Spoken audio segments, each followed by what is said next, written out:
Hello, English 11 class. This next mini lesson for Tuesdays with Maury deals with conflict. Really good stories have a variety of layered conflicts to it. Certainly, there's the central conflict overall. And for example, for Cinderella Man, it's Jim J. Braddock trying to provide for his family, trying to find his purpose in life. And certainly, that's a similar conflict that we see in Tuesdays with Maury. So when you go into the mini lesson on conflict, that's the first kind of thing I want you to analyze. What is the central conflict? But once that's done, there's more to conflict in a really good story than just the central conflict.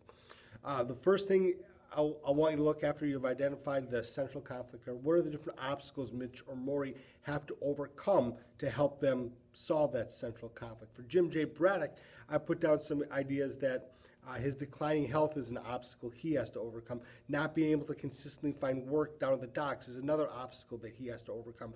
Both of those obstacles are exactly why his family doesn't have the money that they need to have a more comfortable lifestyle. After you've identified some obstacles for these characters to overcome, let's take a look at the four different types of conflicts. You've got person versus self. So for example, Jim J. Braddock, all the shame he feels about not being able to provide for his family. When he apologizes to me, he says, I'm sorry. When he comes home with a broken hand and no money from that fight, he feels a great amount of shame and person versus self conflict. Then you have a person versus person conflict for Tuesdays with Maury. How are Mitch and Maury conflicted with one another? For Jim, we have a lot of different conflicts. Him and Mr. Johnson, we have him and Mike, all these different person versus person conflicts. Person versus nature conflict. With Cinderella Man, you see Jim and his declining health. He's no longer in the prime of his athletic career, and that's something he has to struggle with. He's considered all washed up, so that's kind of a person versus father time or nature kind of conflict. The last type of conflict I want you to take a look at with Tuesdays with Maury, a person versus society conflict. So how do we see Mitch or Maury conflicting with what society says they should be doing with their lives, but yet there's this conflict in there. For Jim, he represents a lot of Americans that they are battling the Great Depression. We see a lot of people in the story giving up. We saw that one little brief scene of a man walking out on his wife. So we have a lot of person versus the Great Depression or the economy of the time. And then the last thing on the conflict mini lesson is a little prediction at the very end.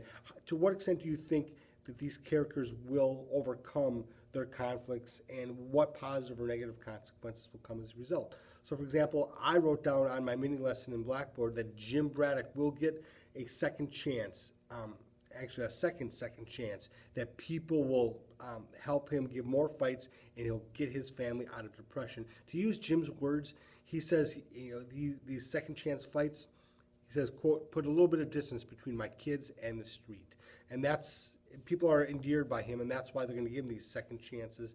And that's, I guess, my prediction as to how he's going to overcome this central conflict of needing money, needing to provide for my family. So take a look at the conflict mini lesson, and please email me if you have any questions, and jot some ideas down with Tuesday with Maury as you continue to read that book, and we'll go from there. Thanks, everyone.